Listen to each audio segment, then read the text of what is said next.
TCU unexpectedly added a four-star corner for their 2025 class. I'll tell you why that's big news next. Here on Locked On Horned Frogs, your team every day.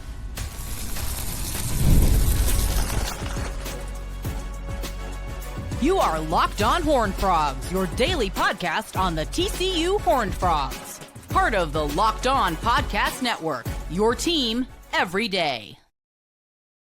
That's right, Locked On Horned Frogs, your team every day. I'm your host, Steven Simcox. I've been covering TCU athletics for the past 12 years. We're brought to you today by the Amazon Fire Stick, Amazon Fire TV Stick 4K. Thanks to them. We'll tell you later on in the show about TCU baseball taking 2 out of 3 from Baylor over the weekend. Jack Besh and Savion Williams were drafted. Also had some guys sign undrafted free agency deals. So we'll talk about that later on in the show. But we start today with some exciting news. Over the weekend, on Friday afternoon, TCU unexpectedly added a four-star talent to their 2025 class. And you might say, Steven, early signing day is passed. The signing day in February is passed. I always feel, I spoke in the third person there. I feel like you guys understand what I was getting at, but I always feel kind of like a jerk when I do that. If you're confused, here's what happened. This is not a transfer portal pickup, even though it basically works like one. This is not a 2026 player. This is a young man, Deon Mays, a corner out of Arlington, Texas, 4-star talent according to Rivals, 3-star according to 247 Sports. Bottom line, he's a big-time player, top 100 player in the state of Texas. He had signed with Utah. He was signed with the Utah Utes. He asked out of his national letter of intent, reportedly because of some family issues that made it to where he needed to stay closer to home. Utah granted that. TCU was involved in his recruitment before he committed to Utah. So I don't want to say that, I don't want to make light of the situation. Obviously, it's unfortunate that there are family issues that led to him having to come back home. Even though it could work out. I mean, it works out for TCU now. Hopefully it works out for both parties in the long term. I don't want to make light of that. And I'm not going to say that he fell into their lap because TCU put the groundwork in to form that relationship during the recruiting process so that when there was an opportunity, they were able to land him. But from an on-the-field standpoint, this is a huge pickup. And the importance of it, or the significance of it, is increased in my mind just because it was unexpected. They thought they were done for 2025. Suddenly, an opportunity comes across to get a big-time player, and they're able to land him and get him signed. The first thing that stood out when I watched Deon on tape, he is a physical corner. He's not afraid to be physical.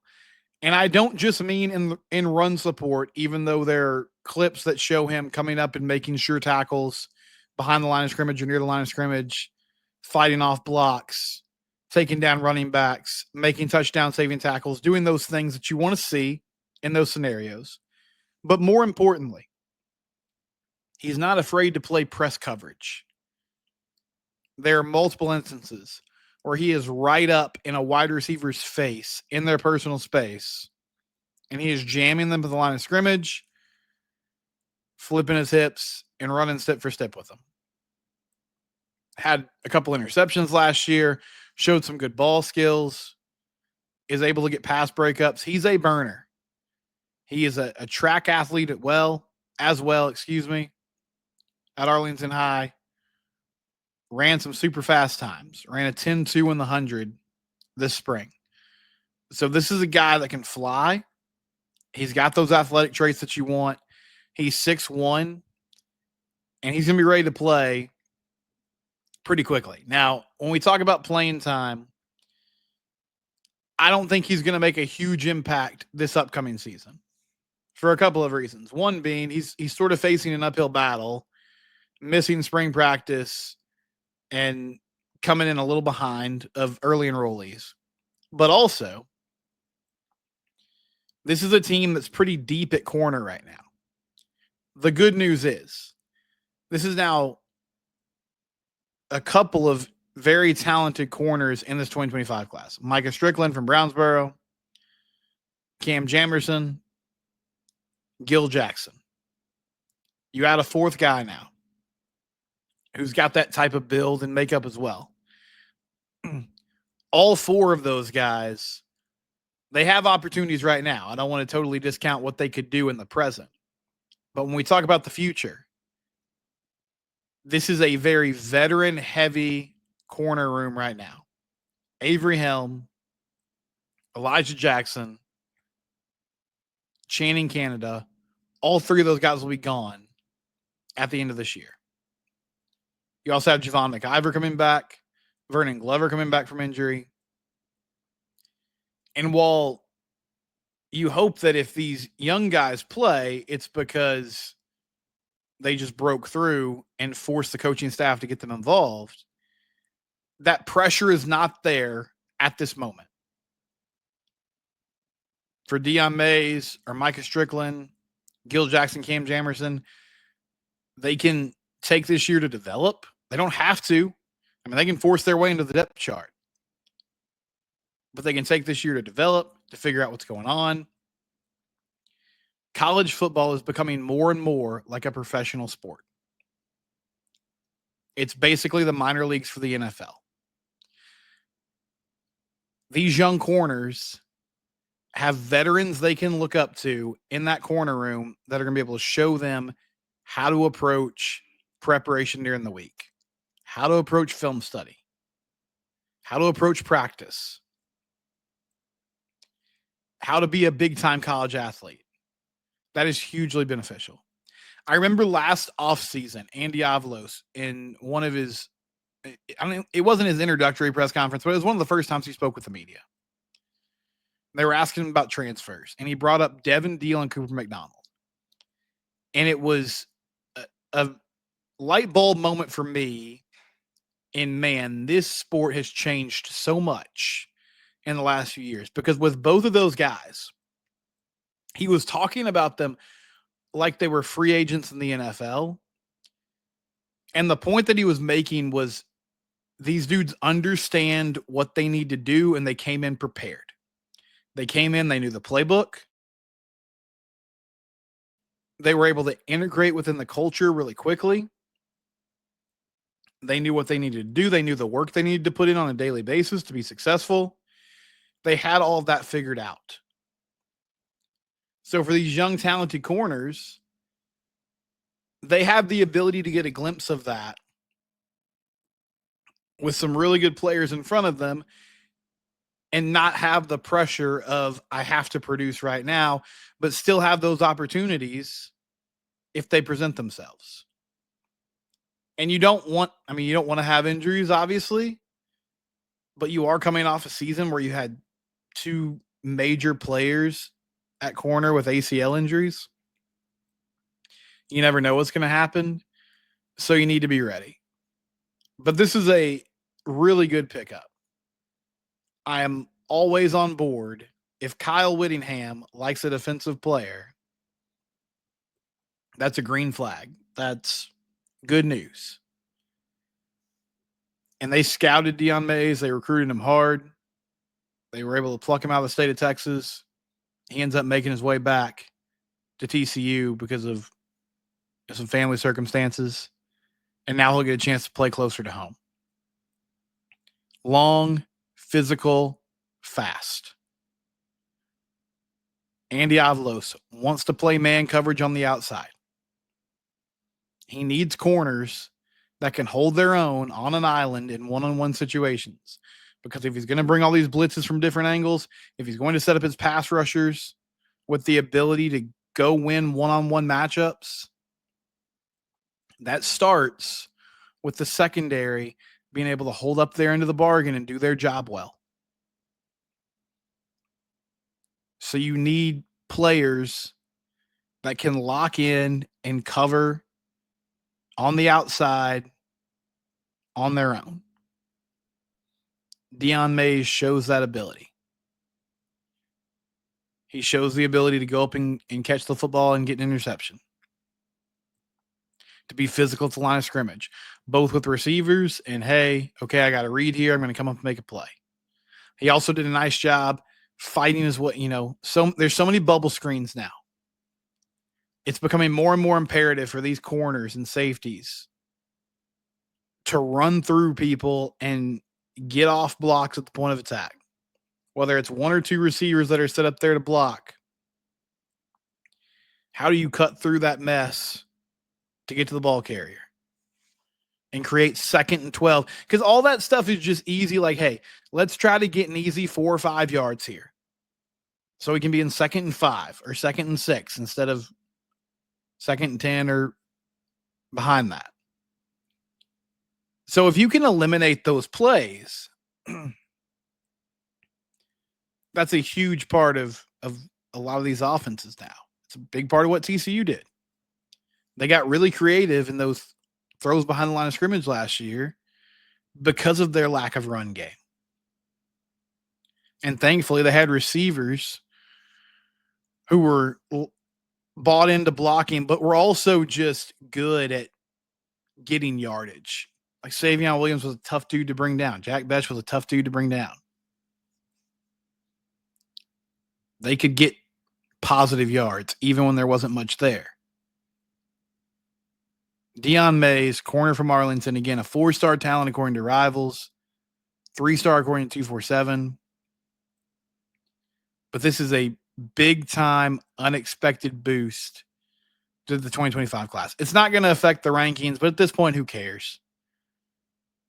I mean, it means something, but now it's about development. You got the guys you got. It's about how do you get them into your system playing at a high level. And so Mays joins Strickland and Jamerson and Jackson as young corners who this season they get to see what these veterans are doing, get a feel for the defense, understand what's at stake, understand what their responsibilities are, and then they can carry that momentum over into the offseason and into next year. I'm stoked about this, man. This was a big-time addition and a guy who, whether it's on special teams or actually at corner, I think can make an impact. It might take some time because of just getting integrated in the system and all that. But really long-term, you've got multiple players at this position that are young and talented and will have opportunities to make plays and impress next season. When we come back, Jack Bech is a Raider, Savion Williams is a Packer. I'll tell you why I'm so excited for both of them, especially Savion Williams working with Matt LaFleur. Before we do that, though, it's time to tell you about one of our great sponsors. FanDuel's been rocking with us since I started here at the Locked On Network 5 years ago. They always have great deals going on. The NBA playoffs are happening right now. You place your first $5 bet, you win that bet, you get $250 in bonus bets. That's at FanDuel.com or the FanDuel app, and that's for new customers. You can do same-game parlays. You can bet on individual player props or the game itself. It's all available to you. You love sports. That's why you're watching this show. You know a lot about it. That's why you're watching this show. Check out FanDuel.com or the FanDuel app. Become a new customer. You win your first $5 bet, $250 in bonus bets available to you. Again, that's FanDuel.com or the FanDuel app. NBA playoffs going on right now. Get in on the action at FanDuel.com or download the FanDuel app today.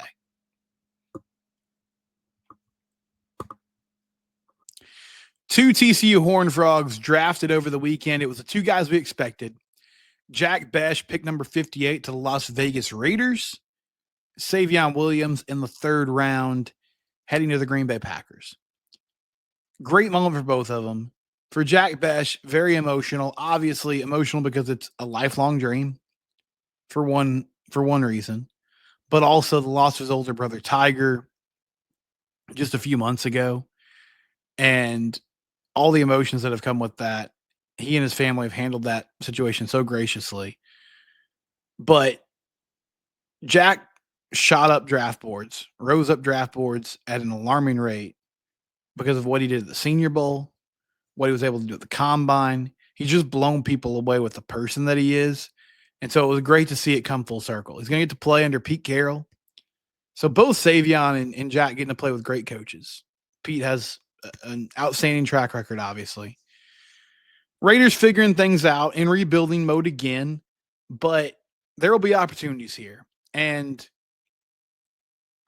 Jack just has all the intangibles you want. He's also a really athletic and a really good player. I don't mean to just say that he's a great locker room guy, even though he presents that ability as well.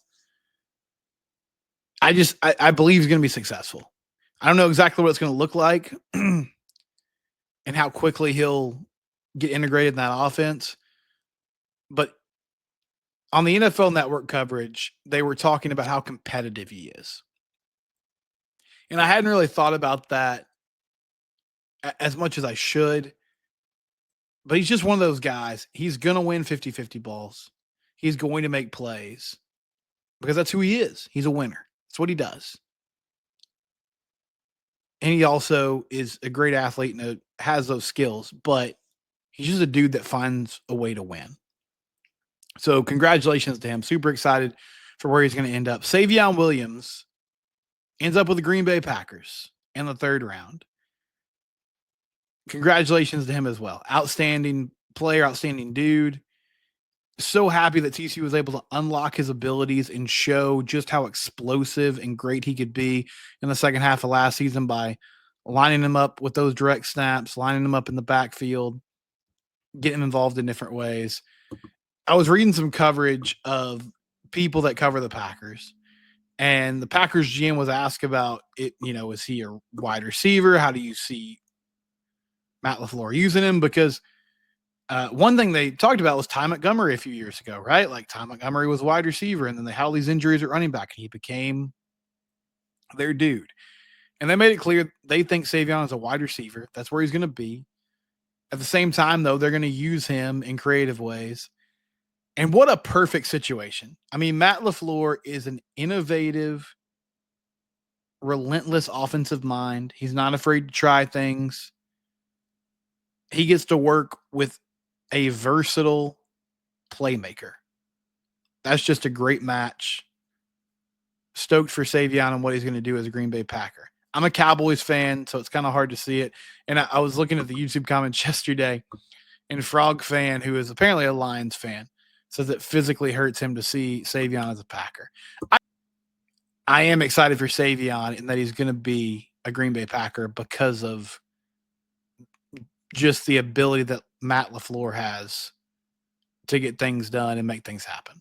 So great landing spot for him. Ready to see what he does with it. And fantastic opportunity for both those guys. Undrafted free agent wise, J.P. Richardson headed to the Chicago Bears. Let me pull up my page here to make sure I get this all right. J.P. Richardson headed to the Chicago Bears.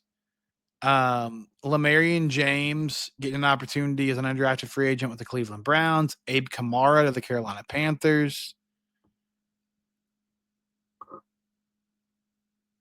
Brent Matisic, long snapper. He's going to Cleveland Browns. Cleveland picking up a couple of TCU players. Nana is headed to Seattle. He's going to be a Seattle Seahawk. So good luck to all those guys. Lamarian and JP are very intriguing to me. I think both of those guys could make a roster and be players. JP especially. He just knows how to get open. I feel like we're going to miss him as TCU fans a lot more than maybe we think. So much focus on Savion and Jack, and understandably so. They're great players. But J.P. Richardson was a security blanket for Josh Hoover. I mean, he was a dude that Josh constantly found him. He knew where he was. He moved the chains. He made plays. So somebody's going to have to fill those shoes. Maybe it's Jordan Bailey. Maybe it's Ed Small, Joseph Manjack. There's some options there. But good luck to him as he gets an opportunity with the Bears. Harrison Graham. If you don't know, Harrison Graham's a really good Bears reporter who also went to TCU around the same time I did. When we come back, TCU baseball takes 2 out of 3 from Baylor. We'll talk about that next round. Locked on Horned Frogs. It's your team every day.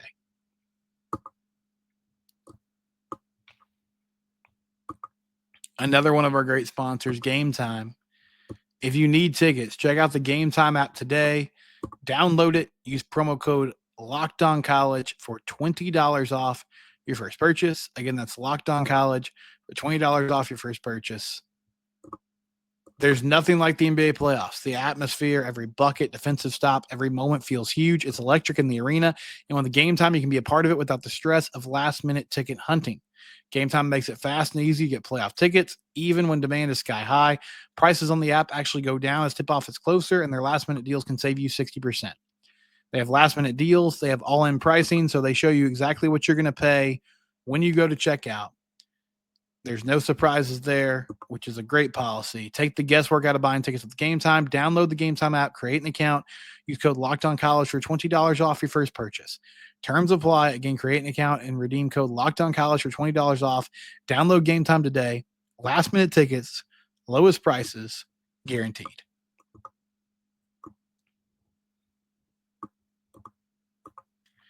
TCU baseball takes the series from Baylor. They won 2 out of 3. They did fall to the Bears by the score of 6-3 on Sunday afternoon, but won the game on Friday night 7-2, won on Saturday 8-4.